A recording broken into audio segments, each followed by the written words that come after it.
야구야구 김영준입니다. 김하성 계약이 놀라웠던 건 옵트아웃이 포함된 2년 2,900만 달러가 매우 좋은 조건이기도 하지만 그 계약을 준 팀이 템파베이라는 겁니다. CBT가 1억 200만 달러가 된 템파베이는 김하성의 비중이 14%입니다. 다저스는 CBT가 3억 8,900만 달러고 오타니의 평균 연봉은 4,600만 달러이기 때문에 오타니의 비중은 12%입니다. 김하성의 연봉 비중이 오타니보다 높습니다. 템파베이의 평균 연봉 순위는 1위가 1,450만 달러인 김하성, 2위가 1,050만 달러인 브랜든 라우이며 올 시즌 연봉 순위는 1위가 1,300만 달러인 김하성, 2위가 1,050만 달러인 라우, 3위가 1,000만 달러인 얀디 디아스입니다. 다저스는 1,000만 달러 이상이 13명인 반면 템파베이는 3명입니다. 김하성은 325타석을 넘기면 200만 달러 인센티브가 추가됩니다. 인센티브를 따내고 옵트아웃을 하면 FA 제수를 위해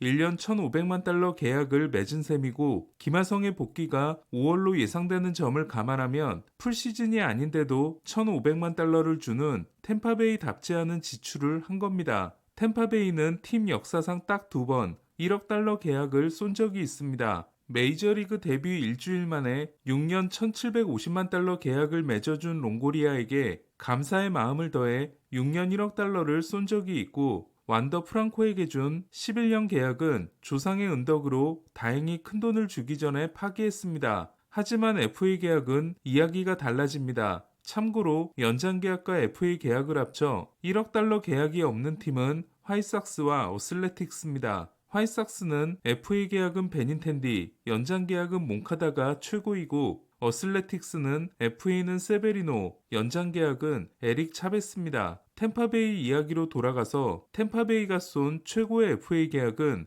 애플린에게 준 3년 4천만 달러이며 타자에게 준 건 김하성이 역대 2위에 해당됩니다. 1998년에 창단한 템파베이는 1998년 샌디에고에서 50홈런, 1999년 신시내티에서 45홈런을 치고 2년 연속 MVP 4위를 한 그렉본과 4년 3,400만 달러 계약을 맺습니다. 하지만 본은 심각하게 부진했고 3년 후 방출됩니다. 이때 템파베이는 남은 925만 달러 중 425만 달러를 지불 유예하면서 3%의 이자를 붙여줍니다. 25년 전 그렉본 이후 FA 타자에게 한 번도 3천만 달러 이상을 쓰지 않은 템파베이가 4월을 못 뛰는 김하성에게 2,900만 달러를 준 건 물가 상승을 감안하더라도 놀라운 선택이라 할 수 있습니다. 템파베이가 김하성을 택한 이유는 명확합니다. 템파베이는 카슨 윌리엄스라는 최상위권 유격수 유망주가 있고 내년 개막전 출장이 목표이기 때문에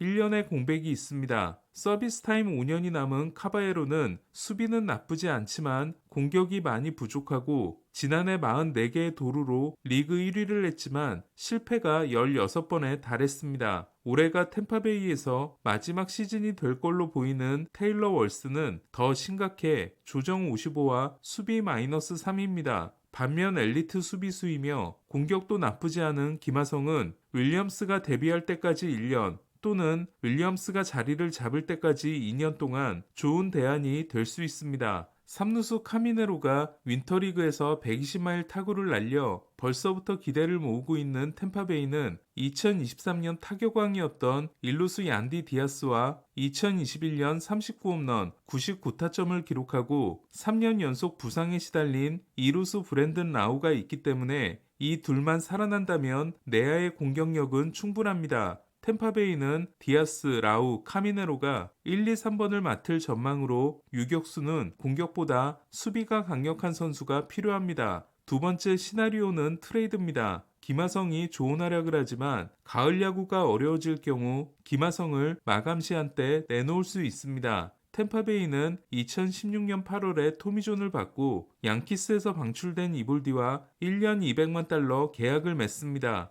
이볼디는 예상대로 2017년을 뛰지 못하지만 템파베이는 옵션이 있었고 2018년 6월에 돌아온 이볼디는 제일런 빅스를 남기고 보스턴으로 트레이드됩니다. 김하성이 건강하게 복귀한다면 유격수가 급한 팀들로부터 유망주를 당겨올 수 있고 윌리엄스를 데뷔시키면 됩니다. 하지만 저는 템파베이 입장에서 꽤 큰 돈을 쓴 이번 계약은 트레이드를 고려한 것보다 템파베이가 김하성의 효용 가치를 높게 평가한 거라고 생각합니다. 김하성이 평균적인 공격력과 함께 견고한 수비를 해주고 카미네로, 라우, 디아스의 방망이가 터진다면 템파베이의 내야지는 팀을 PS로 이끌어줄지도 모릅니다. 김하성을 선택한 템파베이의 결정이 적중으로 이어질지 주목됩니다. 엘리아스 디아스와 1년 350만 달러 계약을 맺어 포수 자리에 급한 불을 끈 샌디에고는 결국 시스를 팔 것으로 보입니다. 존 모루시는 컵스와 샌디에고가 시스 트레이드를 논의했다고 전했습니다. 시스는 지난해 사이영 4위를 한 반면 올해 연봉이 1375만 달러에 불과해 연봉 효율이 뛰어나지만 샌디에고는 연봉 감축이 필요하기 때문에 시스를 저연봉의 외야수, 선발 투수와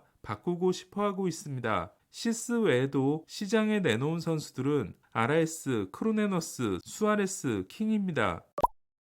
슈어저는 토론토와 1년 1,550만 달러 계약을 맺어 자이언츠와 1년 1,500만 달러에 계약한 벌랜더보다 50만 달러를 더 받게 됐습니다. 슈어저는 디퍼가 절반이었던 워싱턴과의 7년 계약이 끝난 후 매츠와 맺은 3년 1억 3천만 달러 계약이 지난해로 종료된 바 있습니다. 슈어저의 생애소득은 3억 6,600만 달러가 됐습니다. 반면 벌랜더는 디트로이트와 7년 계약 종료 후 휴스턴과 두 차례 단기 계약, 매츠와 2년 계약에 이어 이번 계약이 추가됨으로써 생애 연봉이 4억 1,900만 달러가 됐습니다. 슈어저는 2021년 마감 시한 때 워싱턴에서 다저스로 트레이드됐고 2022년 매치에 입단했다가 이듬해 마감 시한 때 텍사스로 트레이드되는 등 5년 동안 5번째 팀의 유니폼을 입게 됐습니다. 지난해 9경기 등판에 그친 슈어저는 햄스트링 부상은 그렇다 치고 손가락 신경 문제가 관건입니다. 자칫하면 흉곽 출구 증후군 수술로 이어져 시즌을 날릴 수 있기 때문입니다. 슈어저는 통산 3,407개의 삼진이 벌랜더에 이어 역대 10위로 벌랜더와 슈어저는 현재 9명뿐인 3,500K 클럽에 도전하고 있습니다. 1000이닝 이상 현역 투수의 조정 ERA 순위는 1위가 156인 디그롬과 커쇼, 3위가 140인 세일, 4위가 133인 슈어저, 5위가 130인 게리콜, 6위가 129인 벌랜더로 슈어저는 122이닝이 남은 3000이닝 돌파가 가장 큰 목표입니다. 토론토는 소토와 사사키를 놓쳤지만 산탄데르, 슈어저, 제프 호프먼, 이미 가르시아와 계약했고 클리브랜드에서 최고의 이루 수비를 자랑하는 안드레스 히메네스를 데려왔습니다. 사사키 영입전 때 보너스머니 충전을 위해 떠하는 마일스 스트로도 있습니다. 이로써 토론토 선발진은 가즈먼, 베리오스, 베시, 슈어저, 프랜시스가 됐고 야리엘 로드리게스는 불펜으로 가게 됐습니다. 슈어저, 베시, 가즈먼이 나이가 많고 베시의 계약은 올해, 가즈먼의 계약은 내년으로 끝납니다. 토론토는 레이와 기쿠치의 제구를 잡아줬지만 네이트 피어슨이 실패했고 마누아는 작년 6월에 토미존을 받아 빨라야 시즌 막판에 돌아올 수 있으며 7월에 토미존을 받은 리키 티더먼도 순위가 급락했습니다. 따라서 스플리터 장착 후 다른 투수가 된 보든 프랜시스와 기쿠치의 유산 제이크 블라스의 활약이 보태져야 합니다. 프랜시스는 서비스 타임 5년이 남아 있습니다. 신시내티는 화이삭스에서 루이스 로버트를 데려오려다 실패한 후 오스틴 헤이스와 1년 500만 달러에 계약했습니다. 또한 자이언츠에서 쌍둥이 중 형인 테일러 로저스를 데려왔습니다. 2022년 샌디에고에서 출발이 좋았지만 심각한 부진에 빠진 후 헤이더 트레이드에 이름을 올렸던 로저스는 3년 3,300만 달러 계약을 맺고 동생의 팀인 자이언츠에 입단했지만 2년간 활약은 기대 이하였습니다. 로저스는 팬그래프를 기준으로 0.3과 0.2를 기록했고 지난해 WPA는 음수였습니다. 자이언츠는 올해 1,200만 달러의 연봉 중 600만 달러를 보조합니다. 지난해 PS 진출에 성공하고 볼티모어를 꺾는 파란을 일으켰지만 불펜이 끝까지 문제였던 로열스는 카를로스 에스테베스와 2년 2,200만 달러 계약에 합의했습니다. 2027년엔 1,300만 달러 팀옵션과 200만 달러의 바이아웃이 있습니다. 로열스는 에스테베스와 루카스 얼색으로 원투펀치를 만들었습니다. 에스테베스는 2023년 쿠어스필드를 탈출해 에인절스와 2년 1350만 달러에 계약했고 첫 해 처음으로 올스타가 됩니다. 에스테베스는 마감 시한 때 필리스로 트레이드된 지난해에는 처음으로 2점대를 기록하지만 탈삼진이 11.3개에서 8.2개로 줄어든 건 불안한 부분이기도 합니다. 디트로이트는 토미 케인리와 1년 775만 달러에 계약했고 매츠는 라인 스타넷과 1년 450만 달러 계약을 맺었습니다. 다저스는 커비 H와 1년 1,300만 달러 계약이 확정돼 CBT가 3억 8,900만 달러가 됐습니다. 이는 지난해 3억 5,300만 달러보다 3,600만 달러가 많습니다. 시즌이 끝날 때는 4억 달러를 돌파할 것으로 보여 지난해 낸 1억 300만 달러의 사치세보다 훨씬 많은 돈을 낼 전망입니다. 예이츠의 계약엔 디퍼가 들어있지 않습니다. 오늘 소식은 여기까지입니다. 야구야구 김영준이었습니다.